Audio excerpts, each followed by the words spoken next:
The Great War. It began when the Solar Union, a minor galactic power whose economy had been steadily collapsing due to a crippling raw material shortage, suddenly launched a massive assault in every neighboring nation. Surprise was total. Virtually every frontier system was taken out with little resistance. The other nations rallied and began a counterattack, but they were crushed. From seemingly nowhere, the Solar Union's fleet went from a minor, underfunded military to the greatest navy the galaxy had ever seen. Thousands of warships poured from the Solar Union's core worlds, and by sheer weight of numbers and advanced ships, they simply dominated all of their neighbors. With their overwhelming victory, they decided that their nation would be the Solar Union no more. They called themselves the Sol Dominion, and through the force of arms, they planned to at last unite humanity in one massive empire, under their benevolent rule, of course. From there, the Sol Dominion's expansion only accelerated.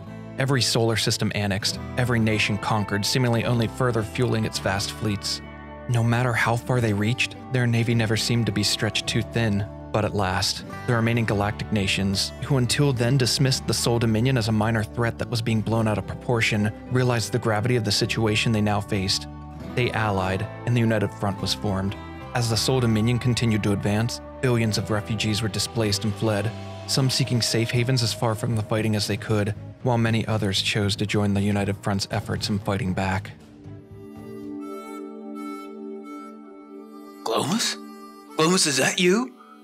Ace, what are the chances of running into you out here? Oh, I can't believe you're alive. It's good to see a familiar face. Ace, I was off planet when Sol Dominion attacked. Do you know if anyone else survived? I'm so sorry, Glomus. I don't think anyone else made it. So you weren't there when they made their move? Man, you're lucky.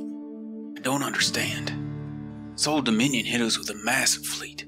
Our defenses were already caught off guard, but their ships, I've never seen anything like it before. More advanced and bigger than anything we've ever seen.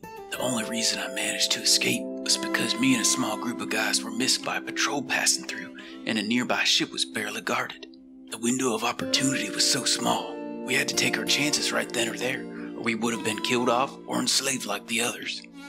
When I heard the news,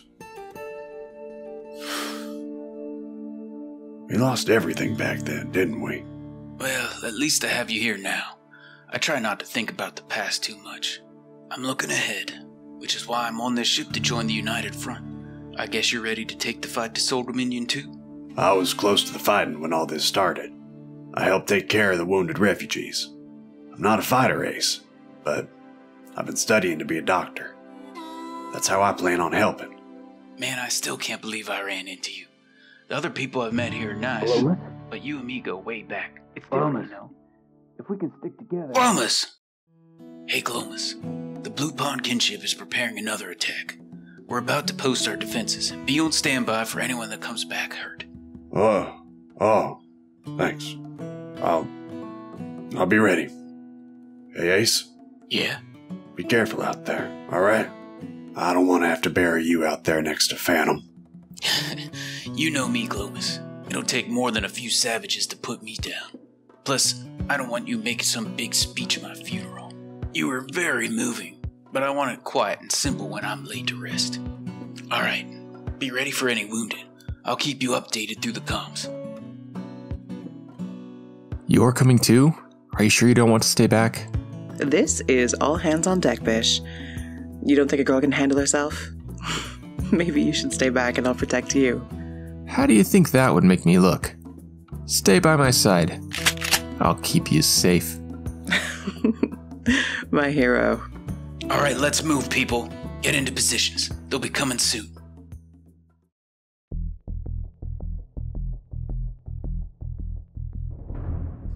The Blue Pond Kinship began their assault. As their first men rounded the corner, the clustered group from New Houston opened fire. Their flurry of bullets made it hard for the tribespeople to get close. The ones that pushed forward got close enough to be greeted by Bish's shotgun, adding to the bullet storm. The enemies that were foolish enough to get close were gunned down quickly. This caused the remaining men in the back lines to panic and flee. As the last man tried to escape around the corner, he was incapacitated. Before they knew it, the fight ended. Two of the tribesmen were only wounded. As they surveyed the aftermath of the fight, they collected the weapons that were left behind and took the surviving fighters in to be their prisoners. The plan was to grow their numbers, so Bish tended to their wounds and they planned to try and recruit these prisoners. The next phase to defend their home was to create a large opening at the front of their base. Their prisoners both got infections from their wounds. They rushed to treat the infected area right away. Recruiting them wouldn't do much good if they both died. They planned a machining table in their production room. Crafting better weapons would be vital for the defenses of New Houston. A second layer to their defensive wall was added, and they planned a small entrance which would funnel in potential raiders. Things were moving along smoothly. More research was finished, which would allow them to craft even deadlier weapons. They didn't want to focus so much effort into weapons to defend their base, but they understood that there were too many hostile groups that were now aware of their presence. If they ever wanted to escape the planet, they needed to have a solid defense from these threats. Out of nowhere, Autodave, Glomus, Blinkstrike, and one of the prisoners were infected with gutworms. This would slow down their progress, but they needed to focus on rest and recovery. Blinkstrike was having an especially hard time with the illness. While they were planning out their expansion of more rooms, he collapsed outside and needed to be rescued. Even their newly tamed elephant pet got sick with the plague. It was a funny sight seeing an elephant wandering the halls of their base, but they mined out tall ceilings that allowed even these large creatures to come inside to be treated. They continued working on their defensive entrance, clearing out room for the next wall. Early the next morning, there was an unpleasant discovery. Unbeknownst to the rest of the colony, Autodave took Luciferium. Not only did he keep this information hidden from the others, he didn't have any more to sustain his body's need for it. If he didn't get more, this would eventually kill him. He would have to tell the others soon. Later that day, there was some good news though. They finally finished their research for gun turrets. The timing couldn't have been better either. Turret blueprints were placed in front of their defensive funnel. They were surrounded by sandbags, and a small entryway into the funnel was planned out. There was plenty of power too. All they needed to do was run conduit lines to the area. After finally reaching that research stretch goal, they planned on studying microelectronics, which would allow them to build a high-tech research bench. If they wanted to figure out a way to build a spaceship, they would need this kind of technology to research it. To simplify things, Ace found the Sub-Persona core that Bish and Alex brought back from their trade. It was a powerful piece of technology that unlocked this research breakthrough instantly. Their space in the production room was getting a little tight. They had to take down some of their workstations and reorganize things to fit the much larger research bench. Their old bench was broken down into spare parts, and they would use the advanced components from Bish and Alex's trade to build the high-tech research bench. It was slow and grueling work, but the first auto turret was completed. They continued to work on their defensive funnel. One turret wouldn't be nearly sufficient to deter attacks. To further improve their research, they began studying how to make a multi-analyzer tool. A stone wall separated each turret in case it exploded. They didn't want it to cause a chain reaction. A second layer to the wall was added as well. Finally, the back wall was fully lined with 6 gun turrets and a line of sandbags that would provide cover for them to line their defenses as well. The dense jungle had so much coverage. They would clear it out and lay concrete to remove any potential cover for raiders. New Houston had a sufficient power supply.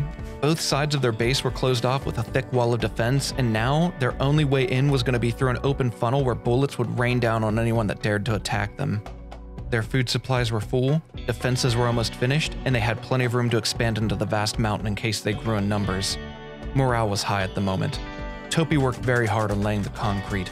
She was efficient and worked fast. The others would join her, but she did the bulk of the work herself.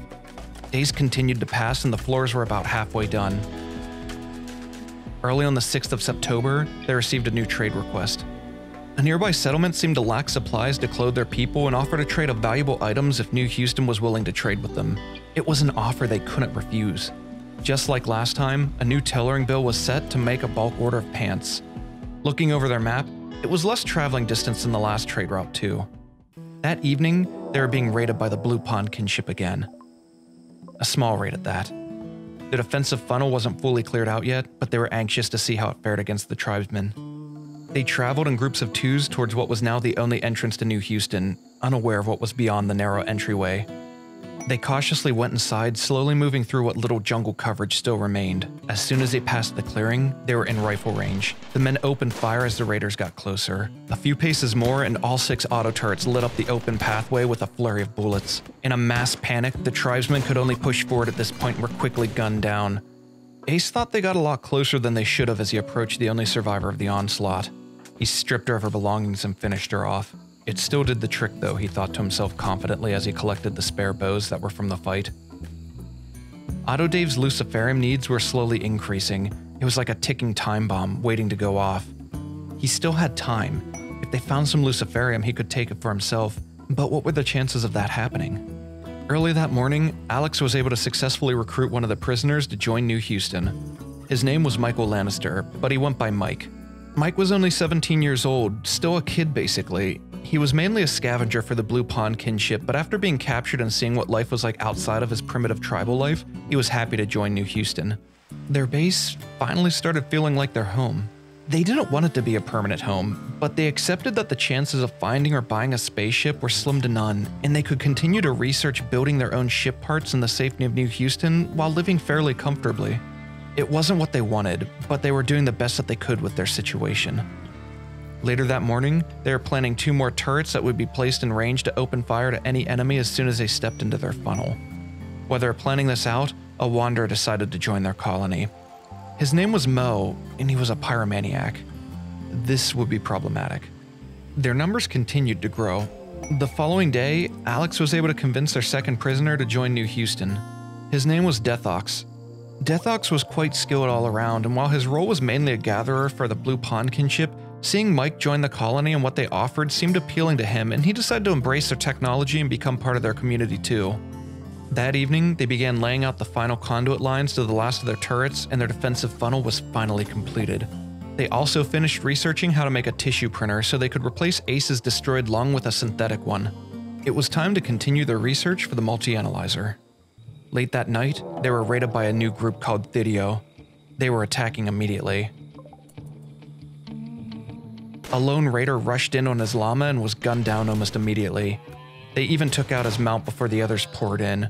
They were completely open with no cover. They tried to close in on one of the colonists at the end of the funnel, but there was too much gunfire. 2 of them were killed on the spot, and the final 2 tried to flee. The female raider was picked off as she ran. Alex got out a revolver and charged after the last man. A rifle bullet flew down the funnel and hit the last raider right before he went through the exit, severely wounding him. He was able to get one last shot off and hit Alex on his way out, though. She winced in pain, but her adrenaline fueled her as she continued to chase him into the jungle. She weaved through the trees, and 2 more shots killed the last man. Alex was hurt, but nothing critical. They scavenged the equipment left from the dead. Glomus was concerned that they had the attention of another hostile faction. He didn't want to concern the others with his worry, though, because they had enough people at New Houston that they wanted to hold an official election for the leader of their home. They threw a party to celebrate their victory and cast their votes. People started gathering in the dining hall to mingle and discuss the election. The 3 candidates were Bish, Glomus, and Digital. Even if the United Front men weren't elected, everyone knew that the main goal was still escaping the planet, regardless of who was in a leadership role. Spirits were higher than ever. Everyone finally showed up, and they were enjoying the fellowship of one another while laughing and talking about the highs and lows of New Houston so far. Glomus thought to himself, if things continued to go this well, maybe they would be able to share their secret with the others so they could truly understand the urgency of the situation. Though he would have to discuss this with Ace and Bish first to see what they thought. Everything was going so well until Mo, the wanderer who recently joined the colony, tried to start a fire in the middle of the dining hall during the party. A leader wasn't officially elected yet, but Glomus found this unacceptable, and he knew this would be a detriment to the well-being of the colony if he stayed. Right then and there, Glomus ordered Mo to leave his weapon and clothes that he took from the storage there and take his original belongings and go. For the first time, they banished someone from New Houston. This did put a damper on the party, and everyone dispersed to continue on their afternoon, a little less happy after the banishing of Mo. Regardless, hopes were higher than ever with their defense plan finally completed. They would really be able to focus on their ultimate goal of escaping this RimWorld.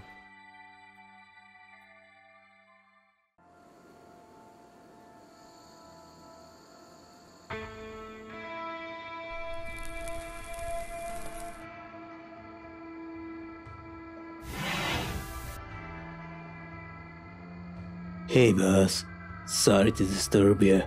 This better be important. Oh, it is. I think you'll like this.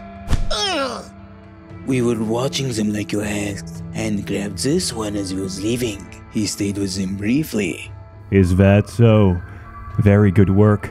Prepare a raiding party. Get supplies ready to set up a base of operations near the outskirts of New Houston. When I give the order, you'll leave. Now go. Leave this one to me. Listen, I tried to join those guys, and before I knew it, They kicked me out. Your men, they grabbed me Do and... you know who I am? My name is Seth Tzintak. I'm the leader of Fidio. This is my territory, and out of nowhere, your men showed up. They aren't my men! Did I say you could speak? Don't interrupt me again. Your men showed up and made their home in my territory, and I've been waiting for the perfect moment to take what's rightfully mine. Listen, I'll join you. I've always wanted to join... I told you not to interrupt me again. Now listen. Look at me. I want you to tell me everything you know about New Houston and the people that live there. I'll know if you're lying. I wouldn't suggest you lie to me. It'll make this a lot worse than it needs to be. Now, let's begin. I hope you enjoyed this episode. I wanted to thank all the people who helped with voice acting, and I especially want to thank the amazing Seth for generously helping with the voice of his character. What a bro. I also want to shout out my newest patrons, Lakin Vengir and Krem. Thanks for your support. It means a lot. And a huge thanks to all my patrons who are helping support the channel so that I can one day do this full time and make more videos like this much more frequently. Thank you very, very much. And as always, thanks for watching, and until next time, have a good one.